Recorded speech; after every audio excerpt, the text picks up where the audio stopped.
The word is ever fresh to get your life transformed. Join God's servant, Apostle Samuel A. Malombe, as he brings the word that will change your life forever.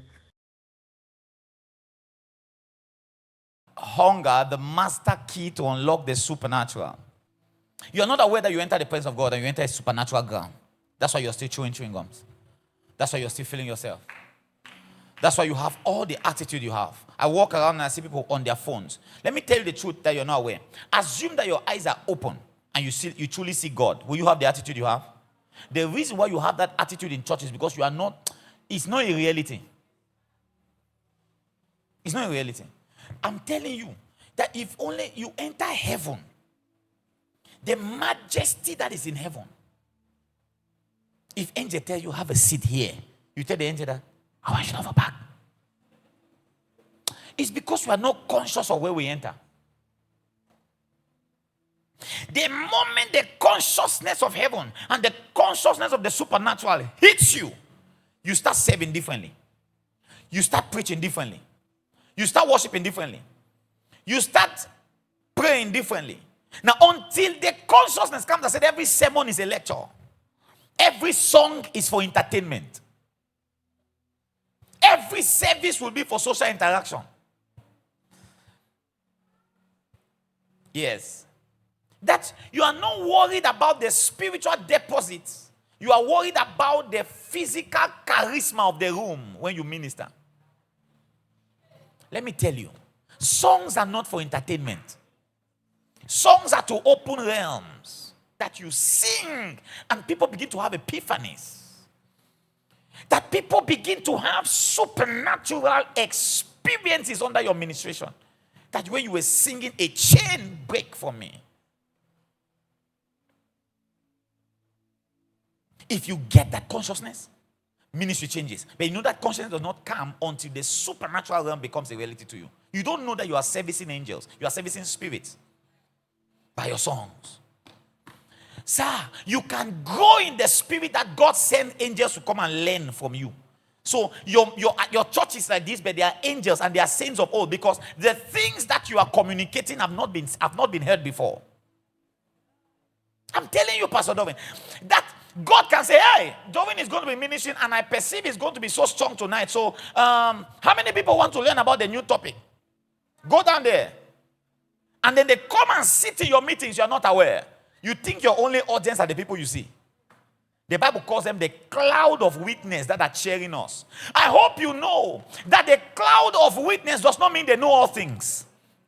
It means they have gone before us.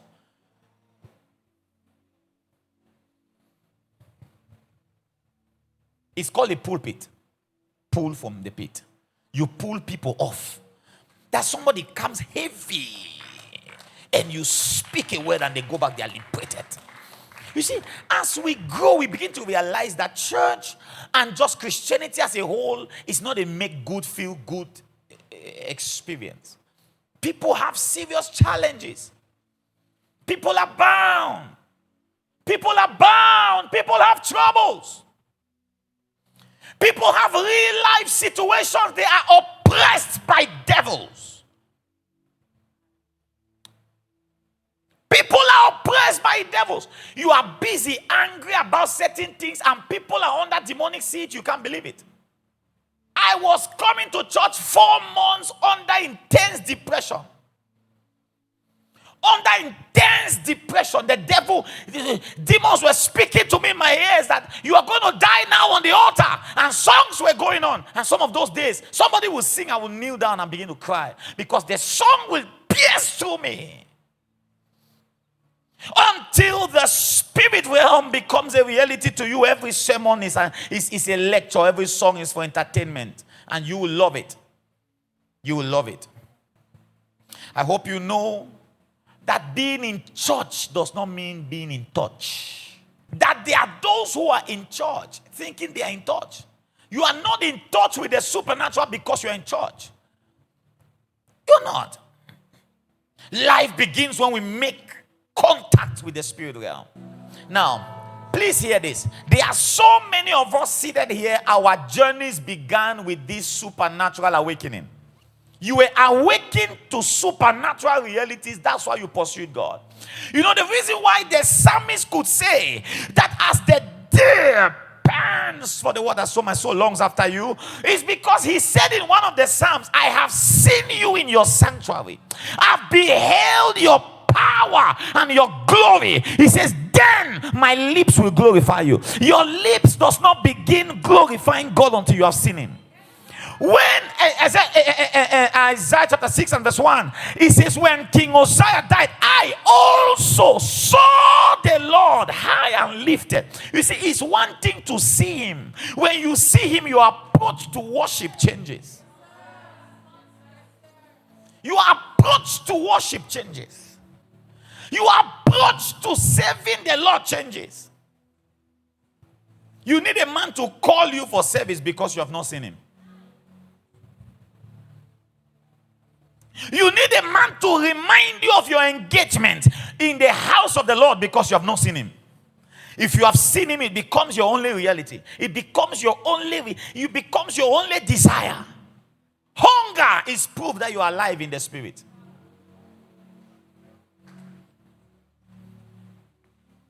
You see, those who have truly encountered the realm of the spirit, you can know them by one sign only. Not their tongues, not their face, not the way they behave, not the way they dress. Those who have truly been in touch, there is something that happens when you are in touch. When you put your hands on the plow, there is a sign on your hands that you have actually been with the Lord. You see, fire is proof that you have been with God. It's proof. It's proof. I tell you, a litmus test that can never fail. Two young men walking with Jesus, they said, did our hearts not burn within us when he spake unto us? You see, it is not what you say, it's how we feel when you say it. That is proof that you have been from a place. You are coming from a place with the word. It's not about what you say, it's about how they feel when you say it. You can't hide. Oh, you can't hide. You see, when you touch the supernatural, you become a sought after resource.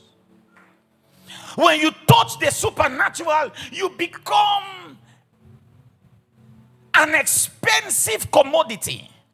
Because we live in a world where people are desperate for something supernatural. They're tired of just entertainment. They're tired. They're tired. That when you can touch God, men will be in touch with you. It's not that hard, I can tell you. It's not that hard. Those who have entered the reality of the supernatural with God, those who have sought after God, they have one thing in common. It's called hunger. Hunger. It's called hunger. Hunger becomes proof that a man has pursued. Now, this is the irony. People think that hunger causes you to pursue. No. Hunger is reward for initial pursuit, luring you to more pursuit. You can never be imparted hunger. I can't release hunger on you. It's a blessing that those that hunger. Hunger is initiated by preliminary searching the scriptures. The more you search the scriptures, the more you receive impartation of hunger from above. Hunger is not what I can transfer to you. Hunger cannot be taught to you. So if you look at the people that don't have the hunger to pursue, it's because they are not pursuing. You initiate pursuit to develop hunger. It's not imparted. You can't. You can't teach a man to love God, to hunger after supernatural things. You can't teach them.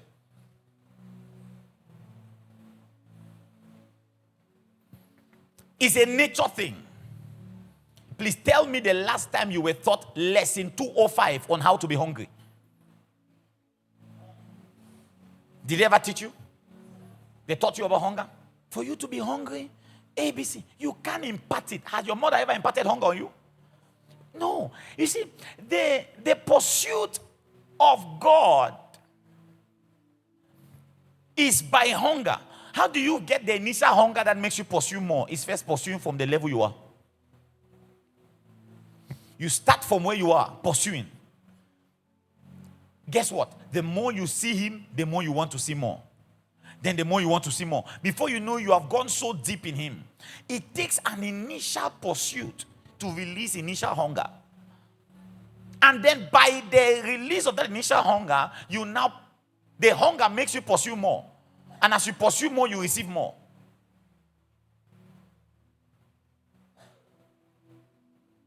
That's how it works. Those who have been with God, you will see hunger in their faces. Those who are spiritually alive, you see them hungry. You see it.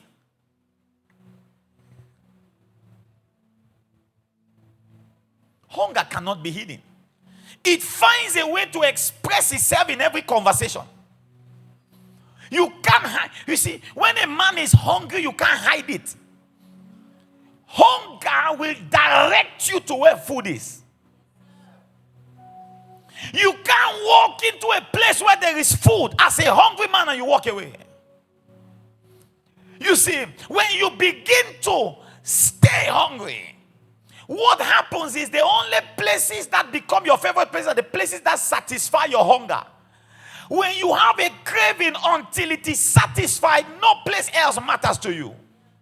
The reason why you walk into a place where God is moving and you can't even perceive God is there is because there's no hunger for him. When you are hungry for God, it is only the places that satisfy your hunger that becomes your favorite places.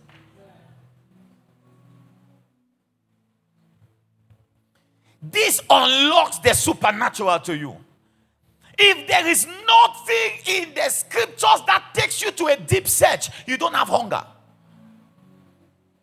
It was hunger that made it the host and know he can raise the dead. They were preaching a regular message in church. Everybody would have taken as a regular Pentecostal message. The man heard it with hunger and came to his pastor. He said, "Did you say I can raise the dead?" The pastor said, "Yes." "Have you raised the dead?" The pastor said, "No." But he still left there looking for a dead man to try the message on. When was the last time you tried what was said in the church? Hunger. Hunger.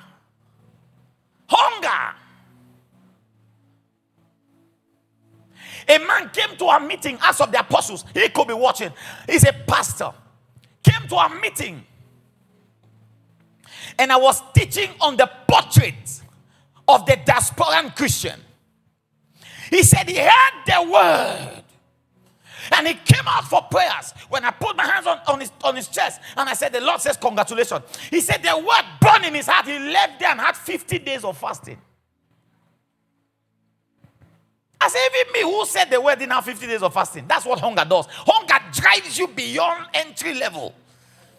Hunger drives you to realm that even your teacher is shocked. Until the people that teach you hunger begin to tell you, "Take it easy, you have not started." That the people introducing you to the supernatural begin to tell you, "Oga, take it easy. The way you are going, this is not how fasting goes." Then you are not hungry.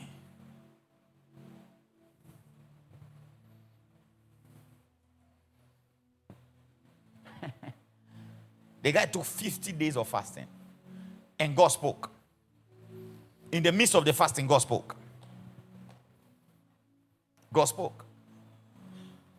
Hunger cannot be hidden. It leaves traces where it passes. If a hungry man passes anywhere, it will leave a trace that the hungry man was here. It leaves traces. It leaves traces. Ask. All of our pastors knew that there was something about us. They knew. As a pastor, you know that there are some people, there's something about them. Because their pursuit is unusual. Their pursuit is unusual. I'm talking about young men that don't hear the whistle to control. Say, control it. Control what?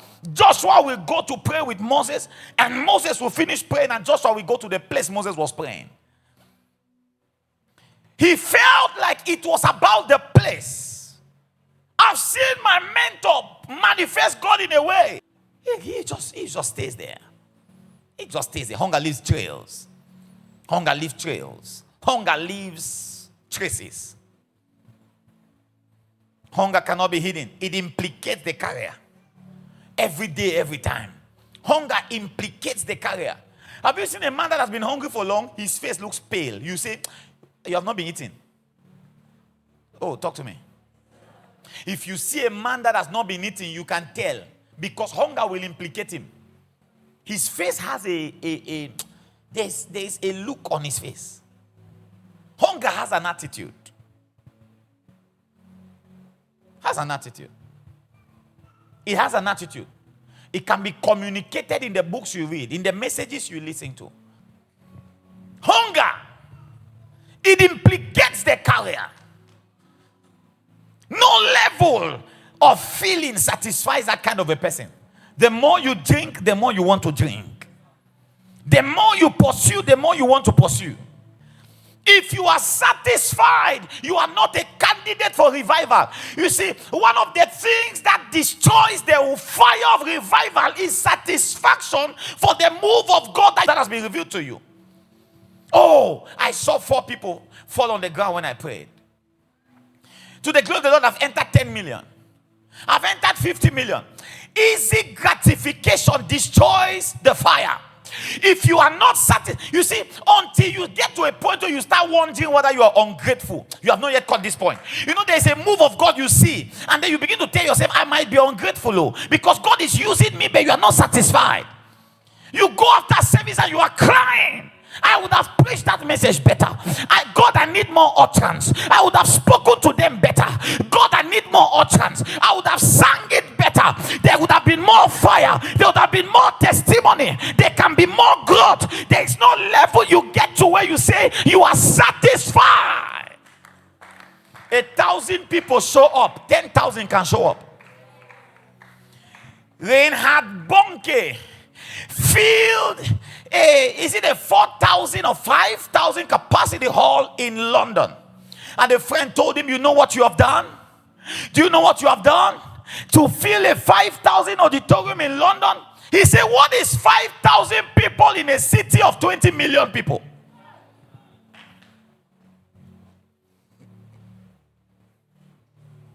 What is swelling your head? What move of God have made you stop fasting? How did you get to the point where you don't pray all night anymore? What have you seen? What entered your life to corrupt your hunger? You were not like this. You were not like this. You were not like this. What entered your life? What did you receive? Oh, you know there's a move of God. There's a prophecy that God speaks through you. And all of a sudden your head swells. We have had mentorship classes too early. We are teaching too early. You are satisfied too early. What is 5,000 in 20 million? What is 20 million in 200 million? Jesus is the only man that leaves a miracle service and goes to the mountain to pray. Who prays after a miracle service? He knows that there is still more. The songwriter says, greater things are yet to come. Greater things are still to be done in the city.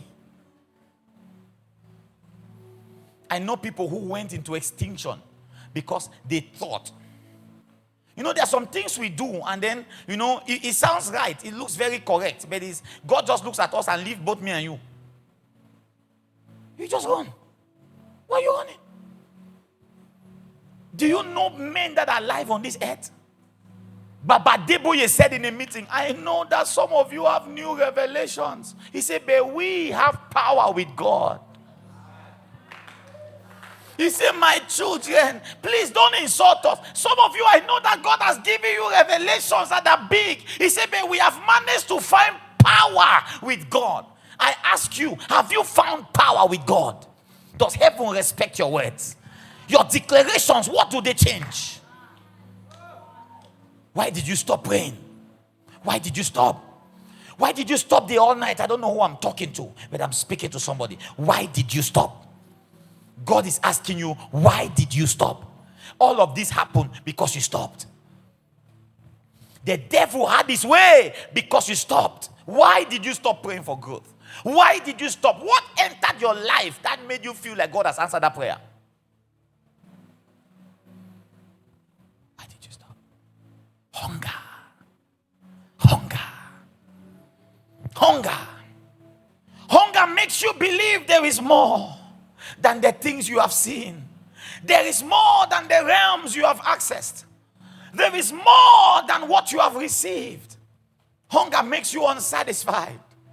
Hunger makes you unsatisfied. Hunger makes you unsatisfied. Hunger reveals to you that there's more. There's more. What is hunger? What is this? Hunger is a craving. Hunger is an urgent need for food. Hunger is a need for is a need for a specific nutrient. Hey, hunger is a need for a specific nutrient. It's a craving. When you don't have a craving for God, you don't have an urgent need for God, it means you are not hungry. It's a craving. The only way I can explain a craving is that you know when pregnant women have cravings, if they don't eat it, they are not normal. It affects their mood. It affects their mood. When a drug addict has not had drug, it affects his mood. He has what we call withdrawal symptoms. A man that is hungry, if you have not gone to church, your body is itching. If you have not heard the word, you have withdrawal symptoms. I'm not talking about preaching. The Lord told me something, I was shocked. The Lord said most of us preach as therapy because we are broken. I didn't know that. You always go meeting after meeting. You see, let me tell you, your energy, where your energy is coming from, you could be so energetic, but it's negative energy. I was shocked. Let me give you one of the example. It just came to my spirit now. When you are going through a divorce, or you're going through a heartbreak, and you wake up and arrange your room, you see that energy? That's negative energy. It doesn't last. Hair lasts. Any change you make within heartbreak is not a true change. I don't know if you hear what I'm saying. That you are in the midst of a disappointment, and you say, I've made up my mind to read the Bible. You go and buy 14 books. Did you read 2? Because the energy source was not right. The Lord told me many of us on the altar, we are hurt and traumatic. And preaching is a therapy to us. So you are preaching and preaching and preaching. If you stop and heal, you will let other people preach. Passion is not passion, it's trauma. Because you have to do that to feel important.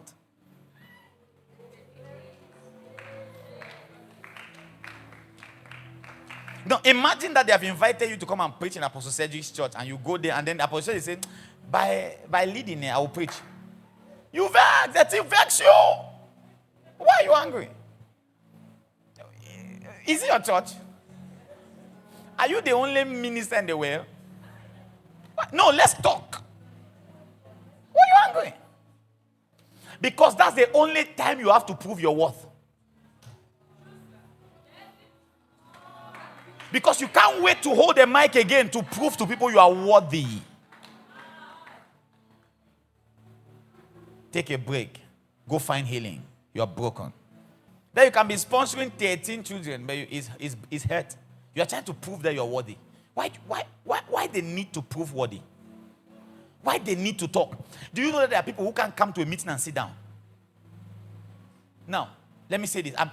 Let me just say this about our pastors. Check pastors. They can't stand still. They always do this.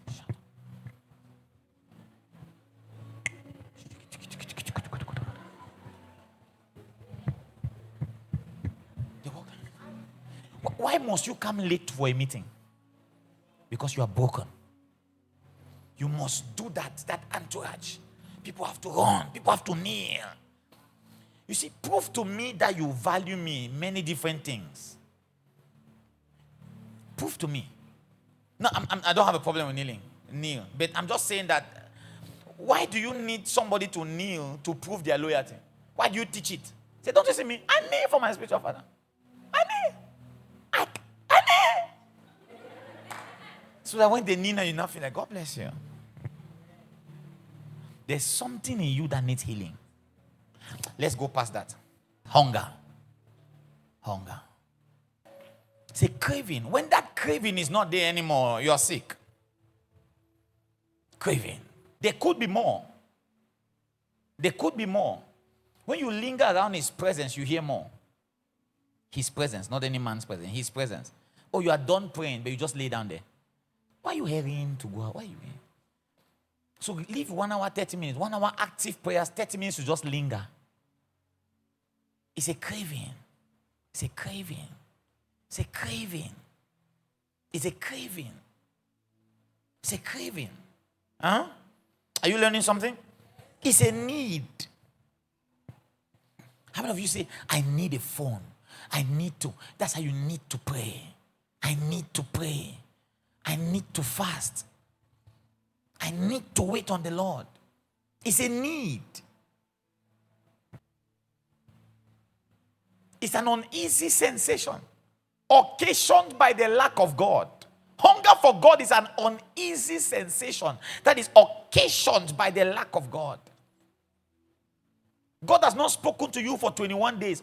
Now, some of you, do you know that some of you cannot remember the last time God truly spoke to you? When was the last time you really had an encounter? Has heaven been this silent for such a long time? When was the last time God actively spoke to you? Evidential speaking. There are people, when the Lord speaks to them, you have to help them to just confirm it. Say, God say you're cooking rice. You say, yeah, I was supposed to cook rice. I'll cook it tomorrow. What is this? I'm talking about when you go into the presence of the Lord, you come out with a potent word. Now, you can be a messenger to anybody. You must carry a potent message. There's nobody that has overgrown that doesn't need God. Even those of us standing here. When a word from the Lord comes, we know. It's a now word. God doesn't speak in the past. God speaks a now word. It's a now word. It's a now word.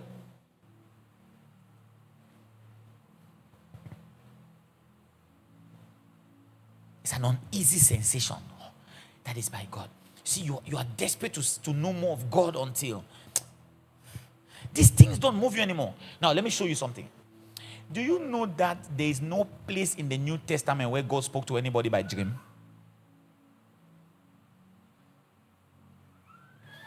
Once we saw it, go read it very well. An angel of the Lord appeared to Cornelius, who was not baptized with the Holy Ghost. The Lord spoke to Peter that somebody is going to come once. Cornelius wasn't baptized. That's the only person that was full of the Holy Spirit that they spoke to by dream. Let me show you. That you're always dreaming is proof that you are a baby Christian. So you cannot see by dream what God speaks to people face to face. Stop that nonsense. Grow up. Everybody is not a baby. Stop it.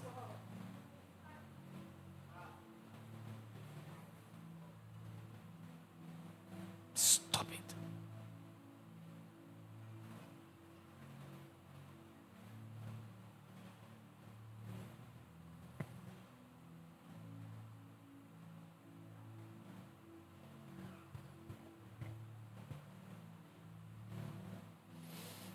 Number 2.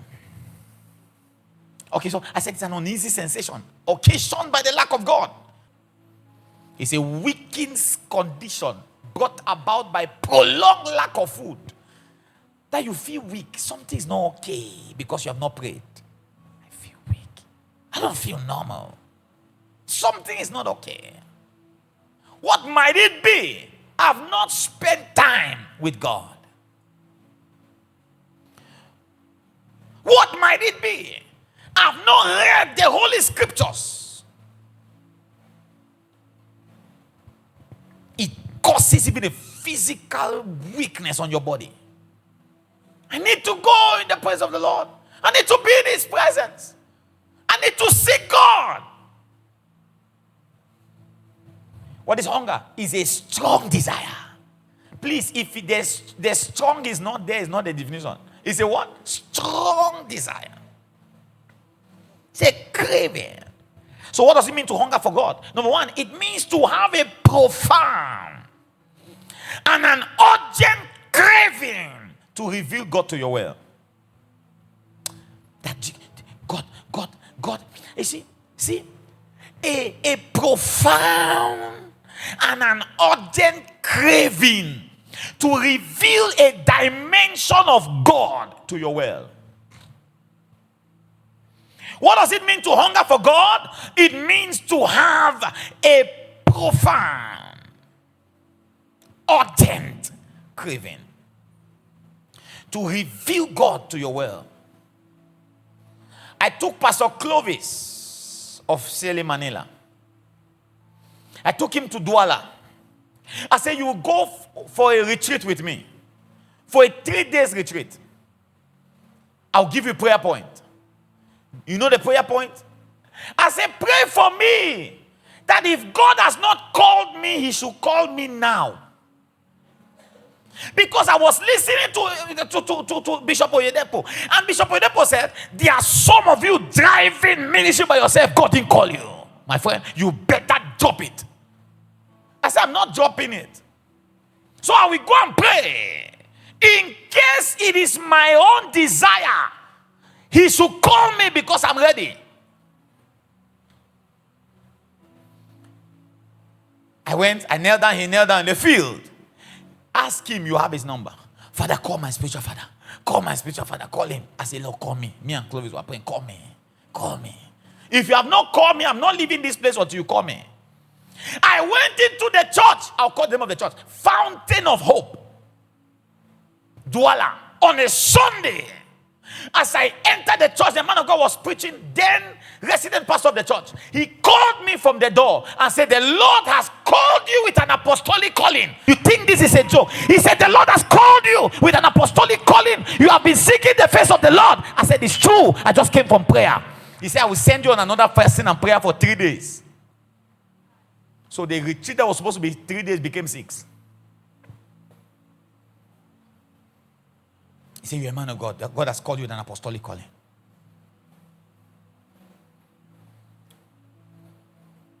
I said, call me now. It's a hunger to reveal God to your will. It's a hunger to reveal a dimension. I'm not talking about preaching. Do you know how many preachers exist in the world?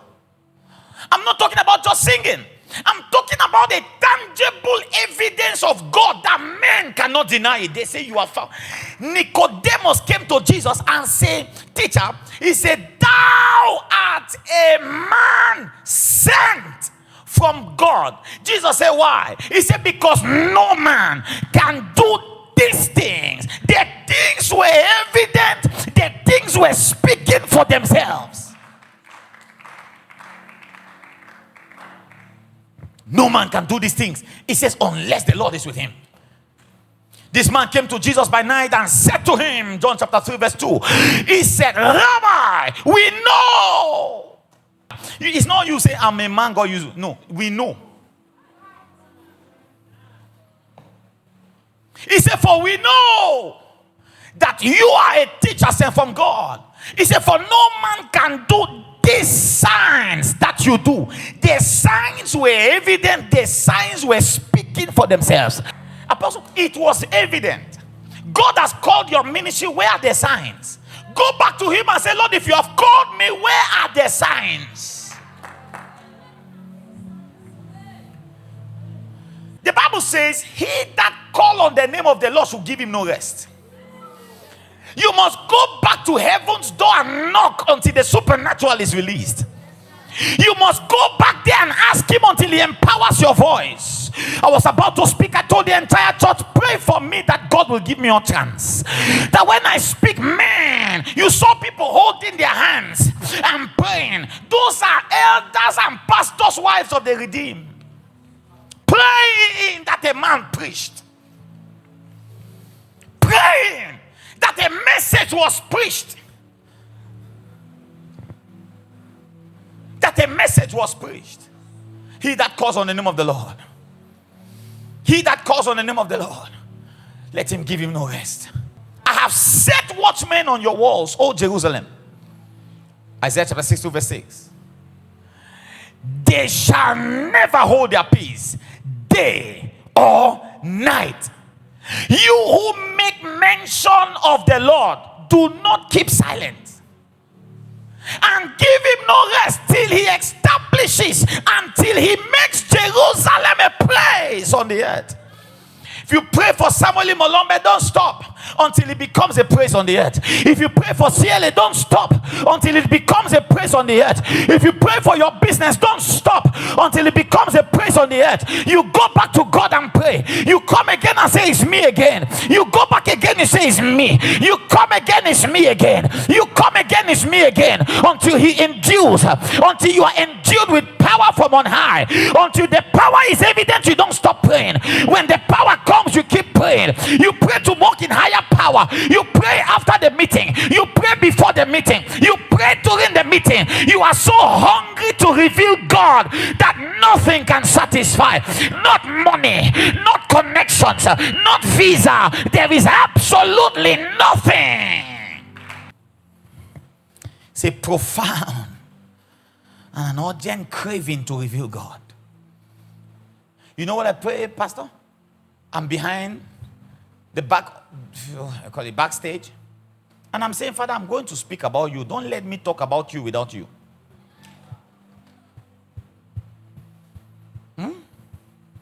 How do you introduce a man that has mouth? Some of you talk about God as if God is dead. I'm talking about the Alpha and the Omega. I'm talking about the bright morning star. I'm talking about, okay, watch him in action now. Father, move. But you can't command heaven.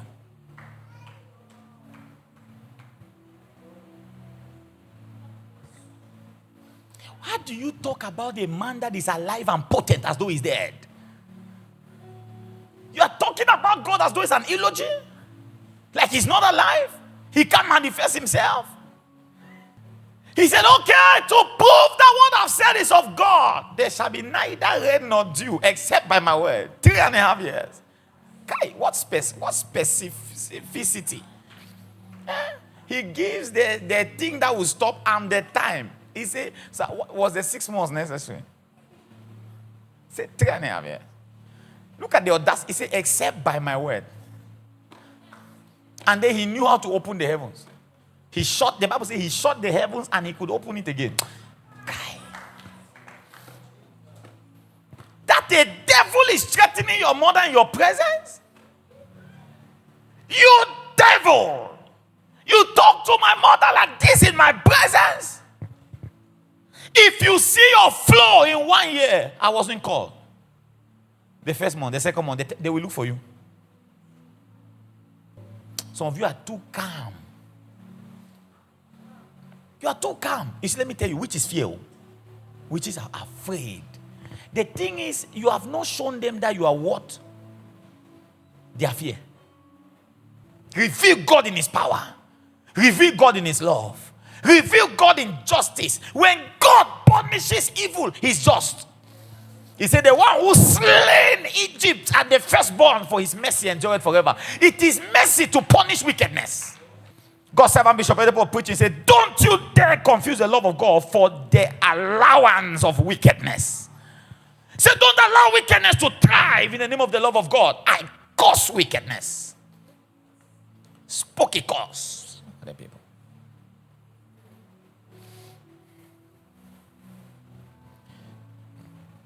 I'm laying in my bed. God is speaking to me about something. And all of a sudden, there's so much distraction. Noise. Noise. Noise. Noise. This is a few days ago. I just remembered Kenneth Hagin, said he was in an encounter. God was speaking to him. A demon like a monkey came and was making strange sounds. He rebuked the monkey spirit.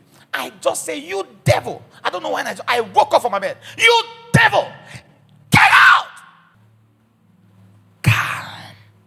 Some of you can't pray. You don't know it's a demon distracting you. You are thinking Facebook when you went go on your knees to pray. Now you know what to do.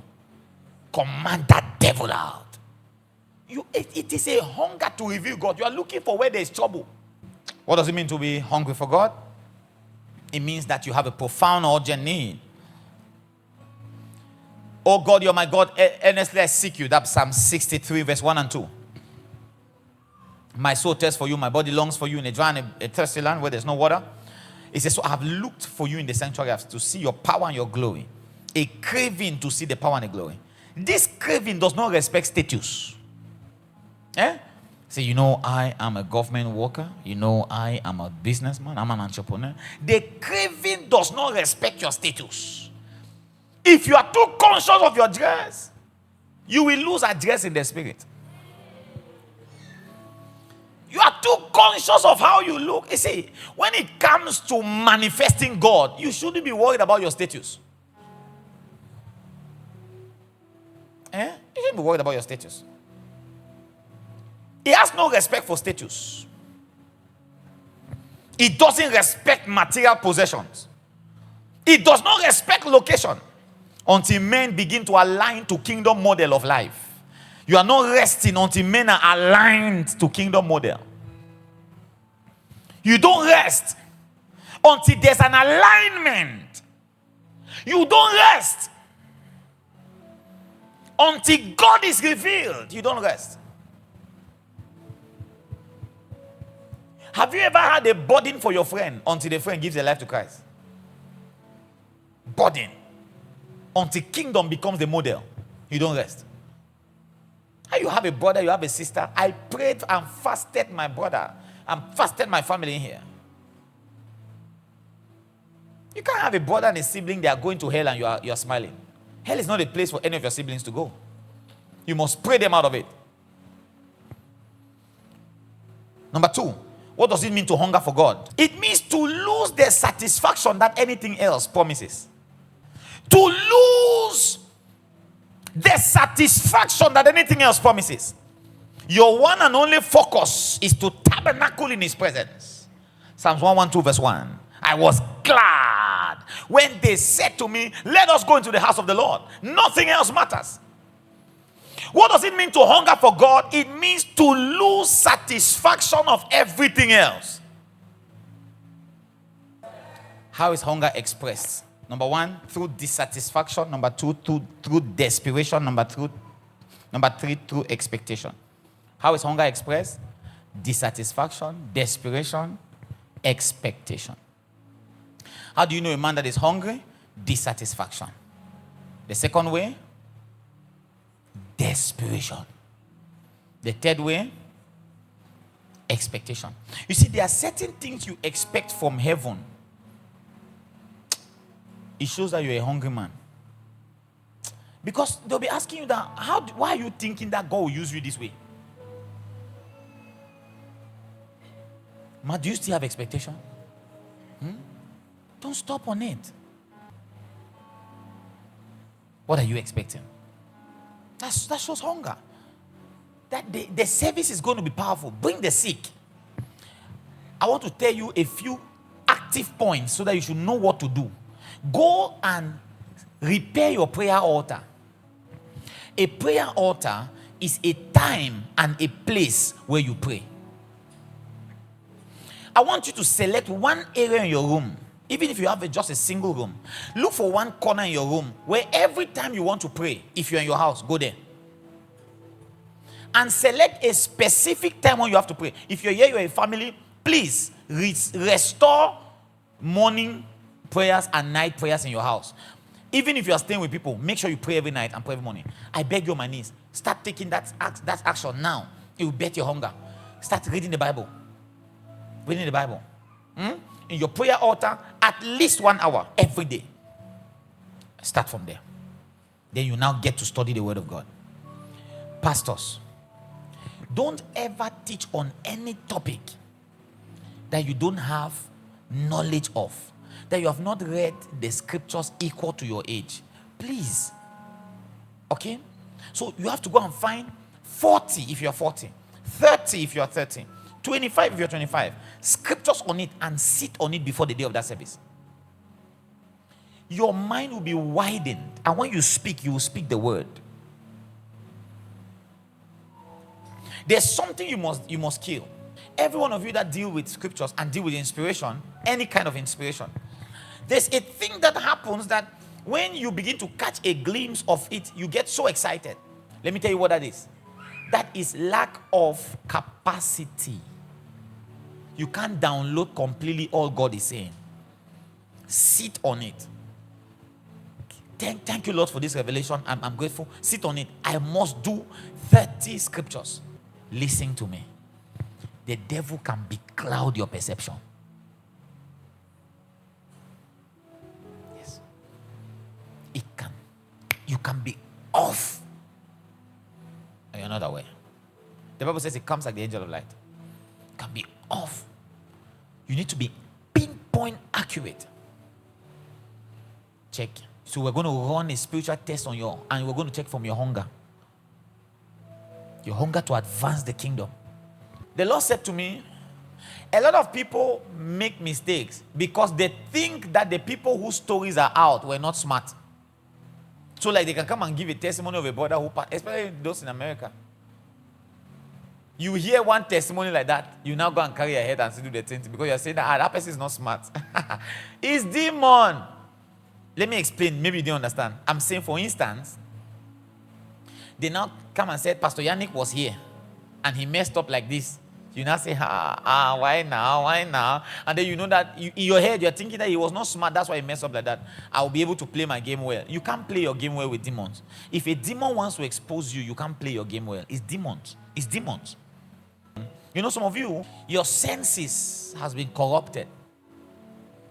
Some of you cannot stop eating. That's possession. Some of you, your senses has been corrupted. Your sex drive has been corrupted. Your sex drive is God that gave it to you. But the devil can manipulate it. You can't control yourself. You can't put yourself together. You're always thinking that you're into pornography, you're into masturbation. If your sex drive is corrupted, you must fix that first. Because no matter what you build, that will destroy it. You can't put yourself together. You can't speak yourself into sanity. You can't tell yourself, hey, stop that. No, it might have been corrupted. The question is, how do people thrive? That's why you don't believe that there's righteousness anymore. You don't believe there's dating that is pure anymore. You can't you can't put yourself together. Jesus will help us. The word is ever fresh to get your life transformed. Join God's servant, Apostle Samuel E. Malombe, as he brings the word that will change your life forever.